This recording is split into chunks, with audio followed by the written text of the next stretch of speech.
शव यात्रा। अमरपुर नाम के एक गांव में विमल हलवाई अपने 2 छोटे बच्चों और बीवी के साथ रहता है। विमल की पत्नी ज्योति भूत प्रेत जादू टोने में बहुत माना करती थी। इसका बिल्कुल विपरीत विमल इन चीजों को दक्यानुसी माना करता था। रोज की तरह विमल अपने मिठाई की दुकान जाने के लिए निकलने की हड़बड़ी में होता है। मैं निकलता हूँ ज्योति, देरी हो जाएगी, दुकान भी खोलनी है मुझे। अजी ध्यान से, आज अमावस्या है। रास्ते में कोई कपड़ा या कुछ भी गिरा हो तो उसे लांग मत दीजिएगा, बगल से चले जाइएगा। अरे ऐसे तो तुम मुझे पागल ही कर दोगी क्या? हाँ, मैं नीचे देखकर चलूं कि सामने से कोई गाड़ी घोड़ा आकर मेरे ऊपर से चला जाए? दोनों हालत में तो मेरी ही मौत है। अरे क्यों सुबह सुबह इतनी अपसुगनी बातें कह रहे हो जी? मेरे गांव में तो ऐसा आंखों के सामने होता हुआ देखा है मैंने, इसीलिए कहती हूँ, वरना मुझे क्या, पड़ोसी को तो नहीं कहना चाहती मैं। पति हैं आप मेरे, इसलिए बोल रही हूँ। विमल अपनी मिठाई की दुकान चला जाता है। दुकान पर पहले से ही ग्राहकों की लंबी लाइन लगी हुई थी। ये लो, वहाँ ज्योति अमावस्या को लेकर परेशान है और आज तो हमेशा से ज्यादा ही लंबी लाइन लगी पड़ी है। अच्छी खासी बिक्री होगी आज। विमल दुकान खोलता है। एक के बाद एक ग्राहक उसकी दुकान पर मिठाई ले रहे होते हैं। तभी गांव की एक बूढ़ी औरत विमल से कहती है, जिस तेजी से बिक्री हो रही है, कहीं किसी की नजर ना लग जाए, नींबू मिर्ची टांग ले। अरे क्या चाची तुम भी, ये सब नजर बजर कुछ नहीं होता है। कैसे लोग हैं मेरे आसपास। अपनी दुकान से शाम को विमल हंसते कूदते वापस घर आता है।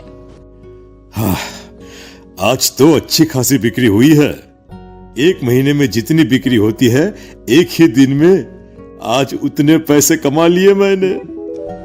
ये तो बहुत अच्छा हुआ जी, आज ही घर की नजर उतारी है मैंने। बिक्री तो अच्छी होनी ही थी। अच्छा, तुम खाना लगा दो, सारा माल बिक चुका है। मुझे शहर जाना होगा, कुछ चीजों की जरूरत पड़ेगी। रात भर मिठाई बनाऊंगा, तब जाकर कल सुबह दुकान खोल पाऊंगा। खाना खाकर विमल शहर जाने के लिए निकल पड़ता है। सुनिए जी, ध्यान से जाइएगा। चौरस्ते पर किसी जादू टोने की चीज पर पैर मत रख दीजिएगा। हे भगवान, हद हो गई ज्योति, ये तो मैं जा रहा हूं। विमल गुस्से से शहर जाने निकल पड़ता है।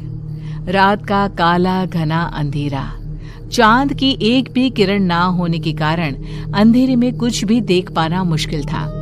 जंगल के बीच के एक अधकच्चे रास्ते से विमल जा रहा होता है। चारों तरफ गुफ अंधेरा और सन्नाटा सुनाई दे रहा था, और सुनाई दे रही थी विमल के पैर के नीचे आ रहे सूखे पत्तों की आवाजें। तभी अचानक दूर से उसे कुछ आवाजें सुनाई देती है। अरे, ये इतनी रात को जंगल के रास्ते कौन जा रहा है? शायद कोई टोली होगी। राम नाम सत्य है, राम नाम सत्य है, राम नाम सत्य है, राम नाम सत्य है। धीरे धीरे आवाज कुछ कुछ सुनाई पड़ती है।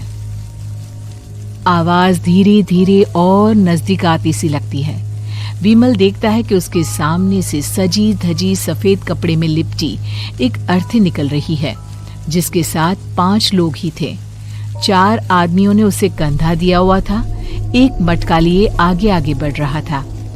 विमल के बिल्कुल सामने आकर अर्थी रुक जाती है। उसमें से एक आदमी विमल से कहता है, अरे भाई, जरा अर्थी को कंधा लगाना, मैं बहुत थक गया हूँ, बड़ी मेहरबानी होगी। हाँ भाई, कंधा तो मैं लगा दूं, पर रात को 12 बजे ये शव यात्रा, इस समय कौन अर्थी ले जाता है? तभी विमल को ऐसा लगता है कि शव में से आवाज आई, ये आवाज। मजबूरी है भाई, आप कंधा दीजिए, मैं रास्ते में सब बताता हूँ आपको। विमल अर्थी को कंधा दिए चल रहा होता है कि उसे ऐसा लगता है कि हाथ में मटका लिए जो आदमी शव के आगे चल रहा है उसके पैर उल्टे हैं। क्या हुआ भाई, हकला क्यों रहे हो? वो आपके साथी के पैर उल्टे। विमल अपनी बात पूरी भी नहीं कर पाता कि वो देखता है कि उस आदमी के पैर तो सीधे ही हैं। अरे नहीं, कुछ नहीं, मुझे शायद वहम हुआ होगा। धीरे धीरे सब आगे बढ़ रहे होते हैं। तब विमल को अचानक लगता है मटके में से एक हाथ बाहर आ रहा है। विमल घबरा जाता है। इसके पहले वो कुछ बोल पाता, कल्लू कहता है, मेरा नाम कल्लू है। हम 6 दोस्त थे, जिसमें से एक को तो तुम सोया हुआ देख रहे हो। इतनी पक्की दोस्ती थी कि जैसे हम सब सगे भाई हैं। पर किस्मत का कोई क्या कर सकता है। आज से 4 साल पहले एक नदी में हम सब नहाने गए थे, जिसमें डूबकर राजेश की मौत हो गई। किसी मजबूरी के कारण हमें उसकी अर्थी को रात को ही शमशान घाट ले जाना पड़ा।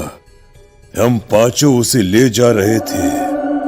4 साल पहले आप 5 में मैं कुछ समझा नहीं। मंकू अपनी गर्दन पीछे घुमाकर अपनी आंखें बड़ी बड़ी कर विमल से कहता है, अरे भाई, पूरी कहानी खत्म होने दो, फिर बीच में बोल लेना, ठीक है? तभी रास्ते में एक हादसे में अपने दोस्त के साथ हम सभी मर गए। वो सामने देखो, हमारा दोस्त। विमल सामने देखता है। उसे दिखता है कि एक ऐसा आदमी जिसका शरीर कई जन्मों से पानी के अंदर रहने के कारण सफेद पड़ गया है। उसकी आंखें बाहर की ओर निकली हुई थी। फिर ये अर्थी किसकी है?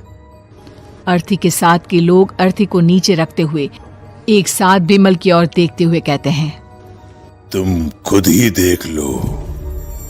विमल शव पर से सफेद कपड़ा हटाता है।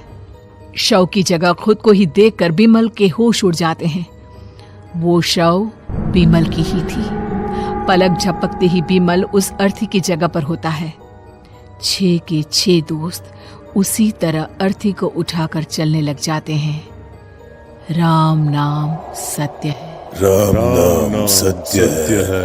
राम नाम सत्य है।